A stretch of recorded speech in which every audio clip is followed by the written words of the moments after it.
di sekolah minggu online hari ini.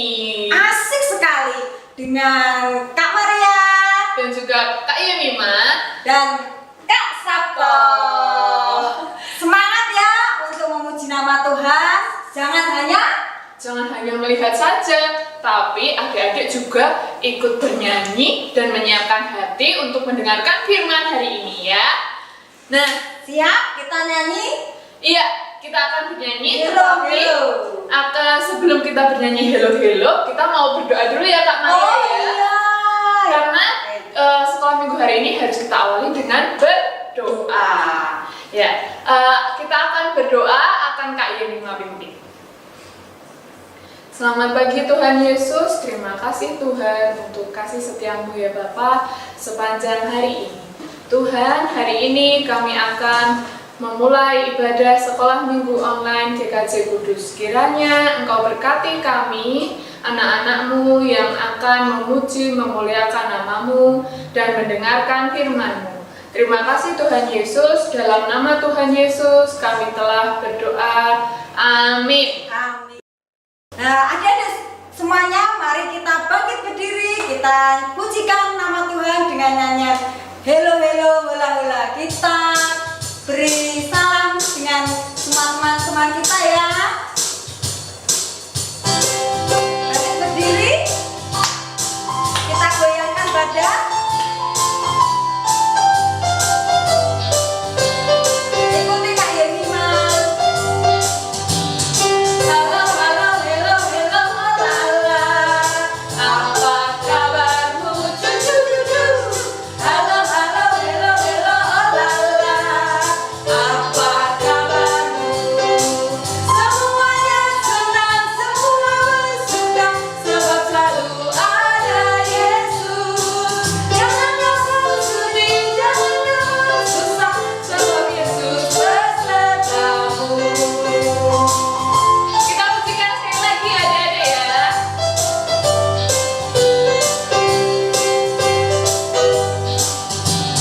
Halo, halo, hello, hello, hola, hola.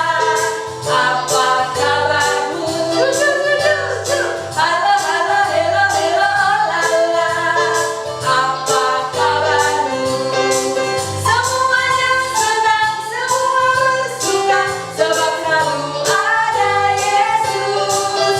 Jangan kamu sedih, jangan kamu susah, sebab Yesus besertamu.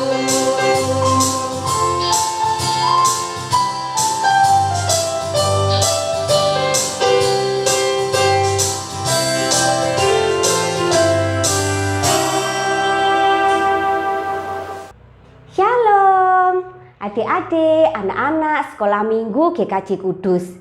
Bu Edi mau menyapa nih adik-adik dari kelas Matius bersama orang tuanya di rumah. Halo, selamat hari Minggu. Kakak kelas Markus dan kelas Lukas juga bersama keluarga di rumah. Shalom. Begitu juga dengan kakak kelas Yohanes, selamat hari Minggu. Bagaimana kabarnya hari ini? Oh, ada yang sehat, puji Tuhan.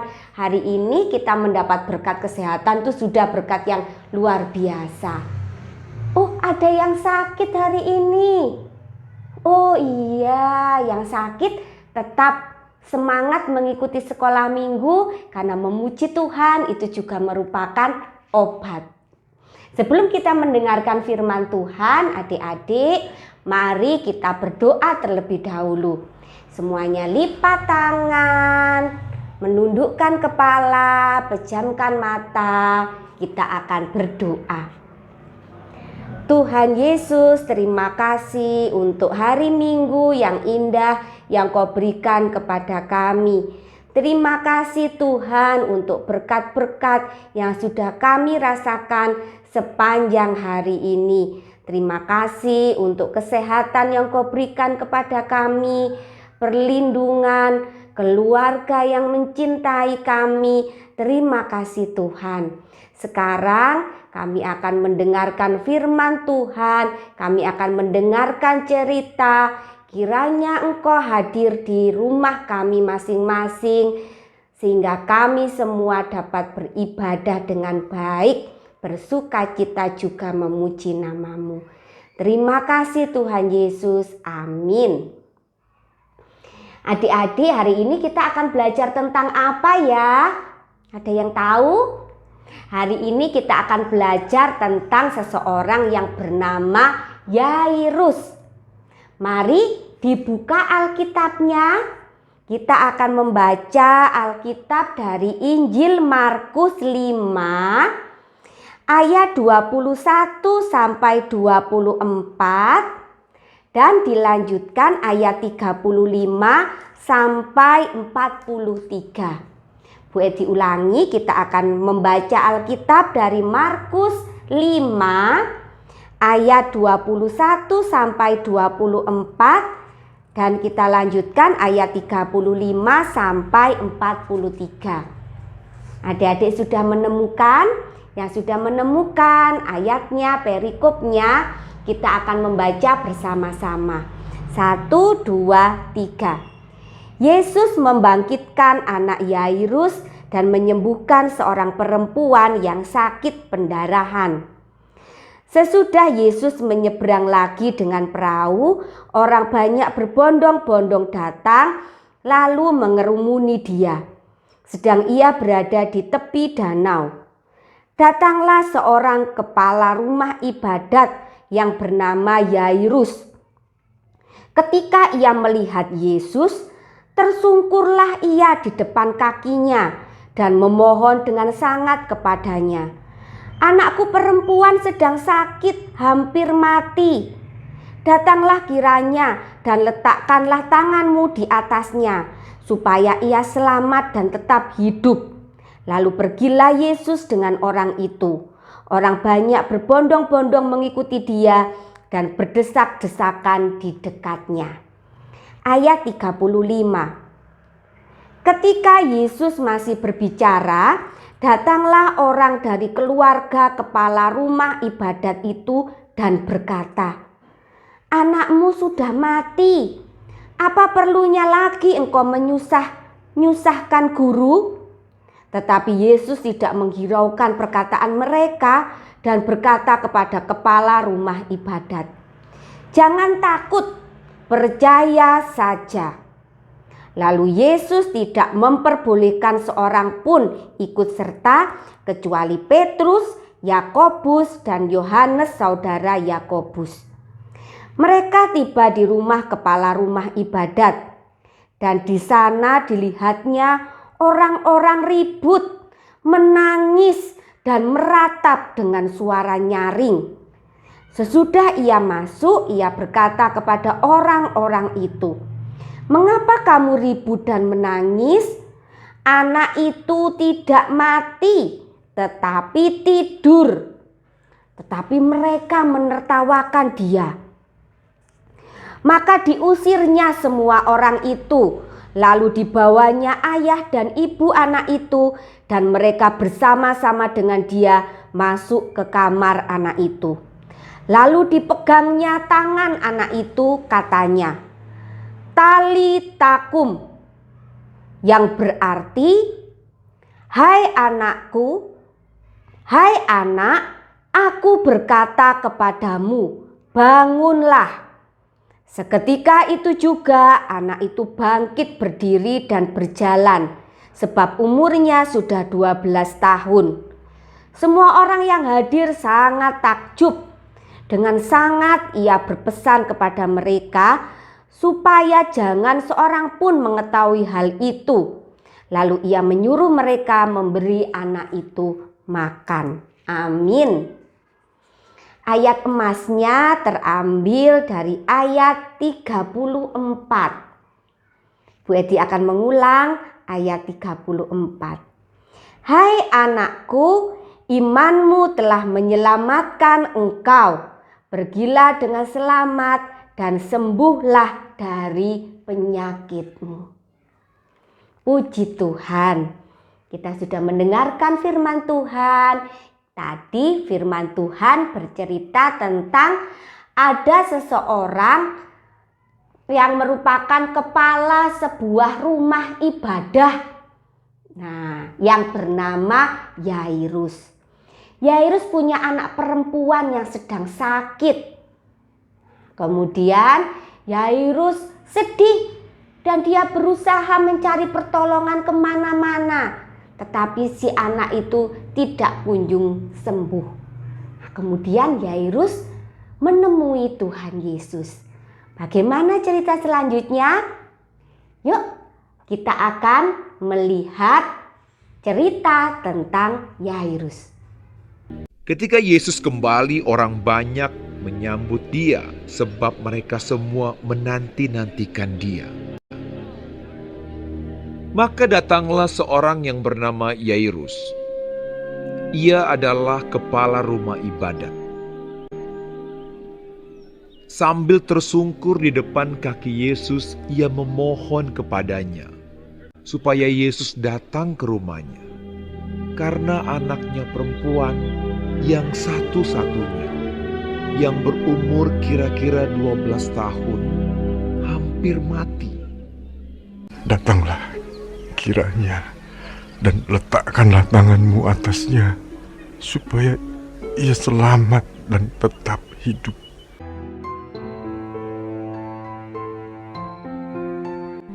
Dalam perjalanan ke situ, Yesus didesak-desak orang banyak. Datanglah seorang dari keluarga kepala rumah ibadat itu dan berkata, Anakmu sudah mati, jangan lagi engkau menyusah-nyusahkan guru.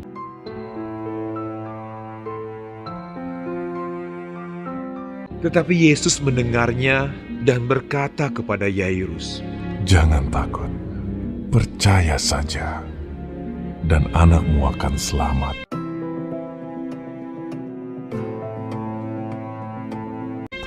Setibanya di rumah Yairus, semua orang menangis dan meratapi anak itu. Akan tetapi Yesus berkata, Jangan menangis. Ia tidak mati, tetapi tidur. Mereka menertawakan dia karena mereka tahu bahwa anak itu telah mati.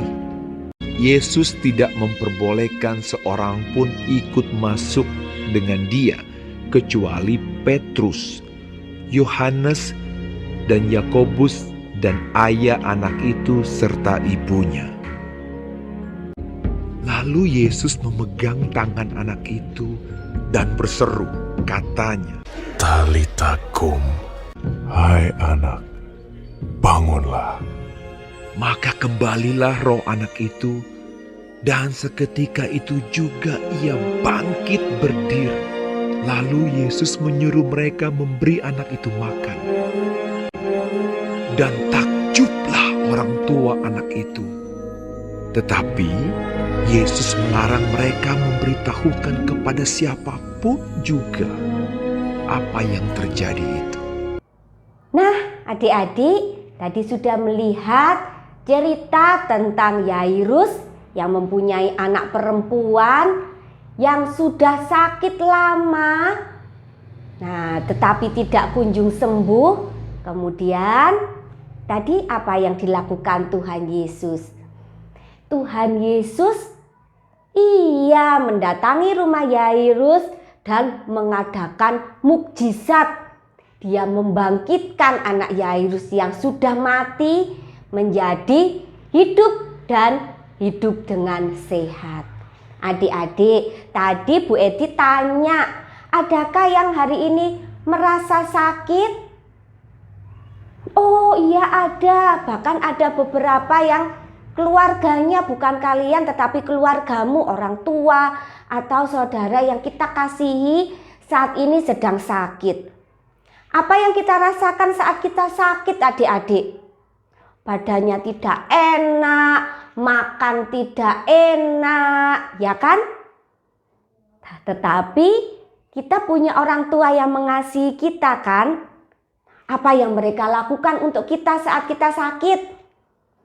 Iya betul, mereka merawat kita. Kalau biasanya kita makan sendiri, kalau sedang sakit kita disuapi, diberi minum, didekatkan minumnya sehingga kita tidak perlu susah payah berdiri mengambil minum. Kita dibawa ke dokter, kemudian kita disuruh istirahat minum obat. Orang tua kita mengasihi kita dengan merawat kita. Kemudian kita diajak berdoa untuk minta kesembuhan. Nah, mungkin itu yang sedang kalian alami saat ini, yang sedang merasa sakit. Nah, kalau sakitnya segera sembuh, puji Tuhan. Kalau nggak sembuh-sembuh, sudah diobati ganti-ganti dokter nggak sembuh-sembuh. Aku bosan Bu sakit. Aku bosan, aku di rumah terus, nggak boleh ketemu dengan saudaraku yang lain. Karena kalau aku ketemu, mereka bisa tertular penyakitku. Apa yang harus kulakukan? Itu tadi yang seperti dialami oleh Yairus, adik-adik. Yairus itu mungkin saat itu sedang merasa bingung, sedih karena anaknya sakit, sudah dicari pertolongan kemana-mana tetapi tidak juga sembuh. Apa yang dilakukan Yairus? Apakah dia putus asa? Ya udah, kamu nggak sembuh-sembuh tak biarkan. Tidak, dia terus berusaha mencari obat. Dan dia dengar ada Tuhan Yesus mau datang ke daerahnya, mau datang ke rumah ibadah yang dia pimpin. Kemudian dia berlari, dia mencari Tuhan Yesus dan dia memohon kepada Tuhan Yesus. Tuhan Yesus, tolong aku, anakku sakit, tolong aku. Nah, adik-adik, apa yang bisa kita contoh dari Yairus? Satu, kalau kita menginginkan sesuatu, kita ingin sembuh terutama, apa yang harus kita lakukan? Kita harus berusaha, semangat untuk sembuh. Kalau sakit biasanya tidak mau makan, kita harus mau makan yang banyak karena itu kekuatan bagi tubuh kita. Kita harus mau minum obat walaupun pahit, gak enak. Tapi itu yang menyembuhkan sakit kita. Dan yang utama seperti yang Yairus lakukan, Yairus mencari Tuhan Yesus walaupun saat itu Tuhan Yesus sedang berada di tengah-tengah orang banyak. Tapi Yairus tidak putus asa. Dia mencari Tuhan Yesus sampai dia mau bisa bertemu dengan Tuhan Yesus. Nah, itu yang harus kita lakukan. Kita tidak putus asa, berdoa, meminta, memohon pada Tuhan supaya kita disembuhkan. Supaya orang tua kita yang mungkin sedang sakit disembuhkan. Supaya saudara kita yang sedang sakit disembuhkan. Karena satu-satunya tabib, dokter dari segala dokter itu adalah Tuhan Yesus yang mampu memberkati makanan, obat yang kita minum, sehingga melalui obat, makanan, perawatan dari orang tua dan orang-orang yang mengasihi kita, kita bisa disembuhkan. Jadi adik-adik, jangan putus asa. Percayalah, kita punya iman kalau Tuhan kita, Tuhan Yesus mampu menyembuhkan kita. Amin. Bagi yang saat ini merasa tubuhnya sehat, aku ya nggak perlu berdoa Bu, kan aku sehat-sehat aja. Wah, itu pemikiran yang keliru. Walaupun saat ini kita sedang sehat, kita harus juga tambah semangat untuk kita memuji Tuhan dan setiap hari berdoa. Mohon perlindungan, penyertaan Tuhan di tengah-tengah kota kita yang saat ini sedang dilanda pandemi COVID yang luar biasa. Amin adik-adik, kita akan berdoa. Mari kita berdoa. Tuhan Yesus, terima kasih untuk firman-Mu, untuk cerita pada hari ini. Tuhan Yesus, saat ini kami mau berdoa untuk kami yang saat ini sedang sakit, atau teman-teman kami, atau orang tua kami, atau saudara kami yang saat ini sedang sakit, baik di rumah maupun di rumah sakit. Tuhan, kiranya Engkau tilik mereka. Engkau berkati setiap makanan, obat, perawatan yang diterima, supaya melalui itu semua Engkau memberkati dengan kesembuhan. Terima kasih Tuhan. Kami berdoa juga secara khusus untuk kota kami, Kota Kudus yang saat ini sedang luar biasa banyak yang sakit menderita karena virus corona. Tuhan, sembuhkanlah mereka yang saat ini sedang sakit. Beri juga kekuatan bagi para dokter, para perawat yang saat ini sedang merawat mereka. Lindungi mereka semua sehingga tidak terpapar. Tuhan, juga bagi kami, berikanlah kami rasa patuh. Kami mau pakai masker, rajin cuci tangan, dan menjaga kebersihan di sekeliling kami. Dan kami juga patuh taat, mau di rumah saja demi menghindari penyakit ini. Tuhan, kami serahkan rumah kami beserta kami yang tinggal, kota kami, Kota Kudus, dan seluruh Indonesia ini yang saat ini sedang banyak yang sakit ke dalam tangan kuasa-Mu. Kiranya Engkau yang mampu menyembuhkan, seperti Engkau menyembuhkan orang yang sakit pendarahan dan anak dari Yairus. Kami rindu itu Tuhan. Terima kasih Tuhan, jika kami juga mempunyai salah yang kami sengaja maupun tidak kami sengaja, kami mohon ampun. Di dalam nama Tuhan Yesus kami sudah berdoa dan bersyukur. Amin. Selamat ulang tahun buat adik-adik yang merayakan ulang tahun di minggu ini. Ya, kita akan bersihkan kuis istimewa.